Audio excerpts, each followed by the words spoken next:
근막하 두께가 충분히 두꺼워서 1cm가 넘어갈 경우에는 저는 가급적이면 이렇게 근육을 끊지 않는 근막하 방식으로 수술을 선호하는 편인데요. 이렇게 했을 때는 통증이 적고 가슴골을 좀 더 안쪽으로 모을 수 있으면서 촉감이 부드러운 장점이 있기 때문에 그렇습니다.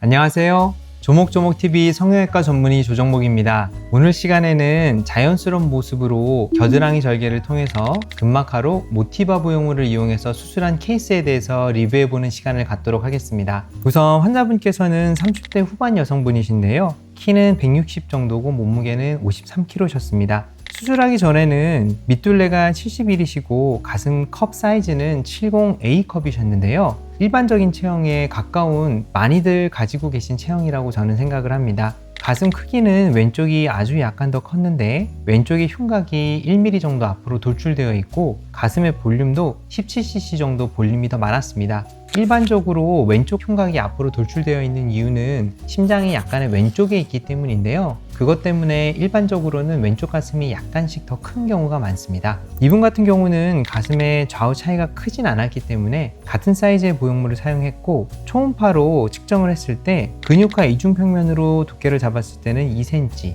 근막하 두께는 1.5cm로 이 두 개의 차이를 보면 근육은 일반적인 두께인 5mm에 해당한다고 볼 수 있습니다. 환자분께서는 통증이 많이 있는 것을 원하지 않으셨고 촉감이 좋은 것을 원하셨기 때문에 가급적이면 근육을 방해하지 않는 형태로 근막하 방식으로 수술을 추천드렸습니다. 우선 밑선 절개를 하지 않고 흉터가 겨드랑이로 잘 감춰질 수 있도록 겨드랑이 내시경을 이용해서 가슴 확대 수술을 하도록 계획을 하였습니다.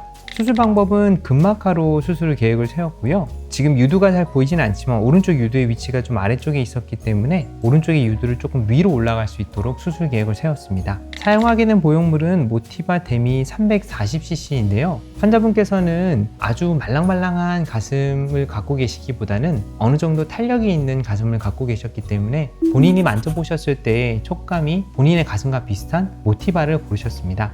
우선 근막하로 수술을 하게 되면 이렇게 대흉근보다 앞쪽에 보형물이 위치하게 됩니다. 일반적으로는 위쪽의 경계를 최대한 안 보이게 하기 위한 목적으로 대흉근을 덮는 경우가 많고 그렇게 되면 근육하 이중편면 방식으로 아래쪽의 근육을 일부 분리를 해서 보형물을 그 사이 넣는 방식으로 수술을 하게 됩니다. 만약에 제가 초음파로 측정했을 때처럼 근막하 두께가 충분히 두꺼워서 1cm가 넘어갈 경우에는 저는 가급적이면 이렇게 근육을 끊지 않는 근막하 방식으로 수술을 선호하는 편인데요.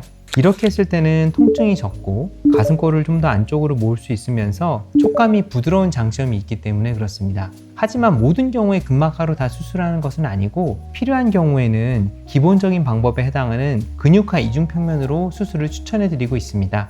수술하기 전 모습과 수술 후 6개월 모습을 보여드리겠습니다. 겨드랑이 절개로 했기 때문에 밑선에는 특별한 흉터가 남아있지 않고 가슴골의 간격도 예쁘게 잘 모아진 것을 볼 수 있습니다. 유두의 위치도 약간 오른쪽이 올라갈 수 있도록 아래쪽에 박리를 추가적으로 신경을 써서 하였고 좌우의 비대칭이 약간 있지만 위쪽에 보이는 경계가 뚜렷하게 보이지 않게 자연스러운 형태로 수술이 되었습니다. 흉곽둘레는 70이었는데요. 가슴 수술 후에 한 달 뒤부터 착용하는 브라는 70C컵으로 원하시는 C컵으로 아주 예쁘게 잘 수술이 된 케이스라고 볼 수 있습니다. 45도에서 보시게 되면 위쪽에 근막하로 수술을 한다 하더라도 경계가 보이거나 봉긋한 느낌이 많이 나지는 않는데요. 이유는 이 위쪽의 피부에 탄력이 좋으시고 연부 조직의 두께가 충분히 두껍기 때문에 위쪽의 경계가 잘 보이지 않는다라고 볼 수 있습니다.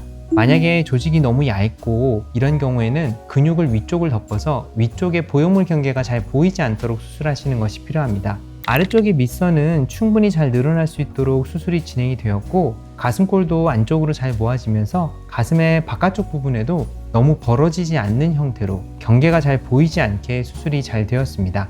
옆모습을 보시게 되면 수술하기 전에는 윗가슴에 돌출된 갈비뼈 때문에 약간의 튀어나온 부분이 있고 그로 인해서 오히려 윗가슴이 조금 들어가 보이는 문제점을 가지고 계셨습니다. 이럴 경우에는 부유방 앞쪽에 있는 공간이 좀 꺼져 있기 때문에 부유방이 두드러져 보일 수가 있는데요. 가슴 확대 수술을 해서 자연스럽게 확장이 되고 나면 위쪽의 흉곽뼈로 인한 돌출과 윗가슴의 경계가 자연스럽게 이어지기 때문에 훨씬 더 예쁜 모습으로 될 수 있습니다. 그리고 이 위쪽 부분의 가쪽에 볼륨이 채워지기 때문에 부유방으로 보였었던 불룩한 느낌도 훨씬 더 개선이 되는 것을 알 수 있습니다.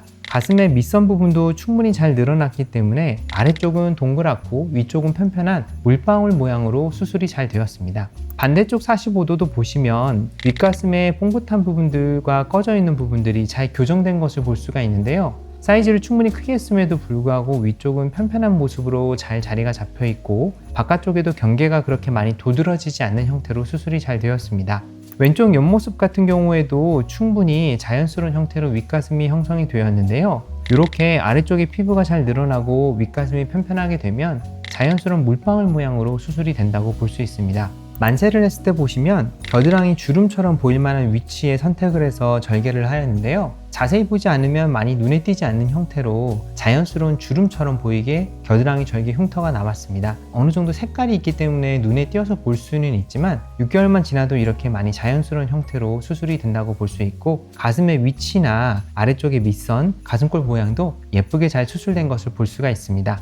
수술 후 한 달째 됐을 때 셀카 사진인데요. 근막하로 수술했을 때 장점은 붓기가 적고 가슴의 모양이 빨리 나온다는 것입니다. 아무래도 단단한 근육이 살성을 잡히는 데까지는 시간이 좀 더 많이 필요하지만 근육을 그대로 두고 근막하로 수술을 하게 되면 윗가슴의 모양이 조금 더 빨리 완성되는 것을 볼 수가 있습니다. 그래서 누웠을 때나 섰을 때 가슴골이 자연스럽게 모아지는 것을 연출을 하실 수가 있는데요. 아무래도 단단한 근육이 좌우로 보형물을 분리하는 힘이 없기 때문에 자연스럽게 이렇게 가슴골이 수술 후 한 달에도 완성이 되는 것을 알 수가 있습니다.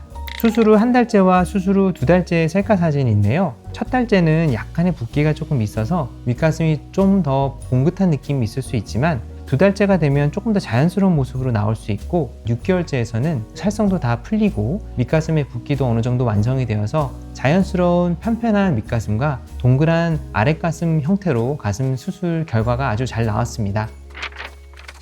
이번 시간에는 겨드랑이 절개로 근막하로 모티바 보형물을 이용해서 아름답게 C컵으로 수술한 케이스에 대해서 리뷰해 보았습니다. 이렇게 가슴 확대 수술에 대해서 추가적으로 또 궁금하신 사안이 있으시면 아래 댓글창에 댓글을 남겨주세요. 제가 하나하나 꼼꼼하게 읽어보고 조목조목 답변을 드리도록 하겠습니다. 지금까지 조목조목TV 조정목이었습니다.